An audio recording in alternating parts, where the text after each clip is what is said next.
Hello' বন্ধুসকল, আজি আমি মহাবাহু ব্ৰহ্মপুত্ৰ বিষয়ে আলোচনা কৰিম। ব্ৰহ্মপুত্ৰ তিনিখন দেশৰ মাজেৰে প্ৰবাহিত হয়। দেশসমূহ হৈছে চাইনা, ইণ্ডিয়া আৰু বাংলাদেশ। ব্ৰহ্মপুত্ৰ চাইনাৰ তিব্বতত থকা মান সৰোবৰ ঝিলৰ ওচৰত চিমা উংডুং গ্লেচিয়াৰ অৰ্থাৎ হিমবাহপা সৃষ্টি হৈছে।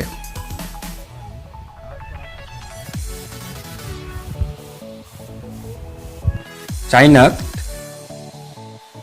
ব্ৰহ্মপুত্ৰক চাংপু বুলি কোৱা হয় আৰু চাইনাৰ পৰা বৈ আহি প্ৰথমতে ব্ৰহ্মপুত্ৰ অৰুণাচলত এণ্টাৰ কৰে। অৰুণাচলত ব্ৰহ্মপুত্ৰক দিচাং বুলি কোৱা হয়। তাৰ পিছত অসমত ই এটা নতুন নাম লৈ অৰ্থাৎ ব্ৰহ্মপুত্ৰ নামেৰে বৈ গৈ বাংলাদেশত গৈ শেষত গংগাৰ লগত মিলি বংগোপসাগৰত মিলিত হয়।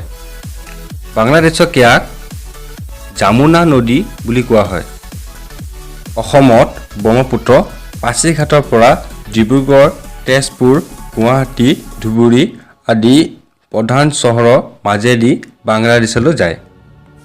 দিচাং, লোহিত, মানাহ, কৃষ্ণা, সোৱণশিৰি, জীয়াভৰলী, ধনশিৰি, পুঠিমাৰী, পাগলাদিয়া, কপিলী এইবোৰ হৈছে ব্ৰহ্মপুত্ৰৰ উপনদী আৰু এই উপনদীৰ লগত মিলি ব্ৰহ্মপুত্ৰ এক মহাবাহু ৰূপ সৃষ্টি লয় আৰু এই ব্ৰহ্মপুত্ৰতে পৃথিৱীৰ ভিতৰত আটাইতকৈ ডাঙৰ নদীদ্বীপ অৰ্থাৎ মাজুলী আছে আৰু লগতে এই ব্ৰহ্মপুত্ৰতে পৃথিৱীৰ আটাইতকৈ সৰু নদীদ্বীপটো আছে, তাৰ নাম হ'ল উমানন্দ আৰু ব্ৰহ্মপুত্ৰ গংগাৰ লগত মিলিত হোৱা আটাইতকৈ ডাঙৰ নদী।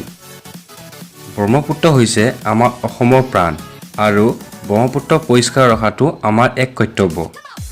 চ' বন্ধুসকল, ভিডিঅ'টো চাই যদি ভাল পালে তেন্তে লাইক, শ্বেয়াৰ আৰু কমেণ্টৰ লগতে চেনেলটো ছাবস্ক্ৰাইব কৰে। ধন্যবাদ।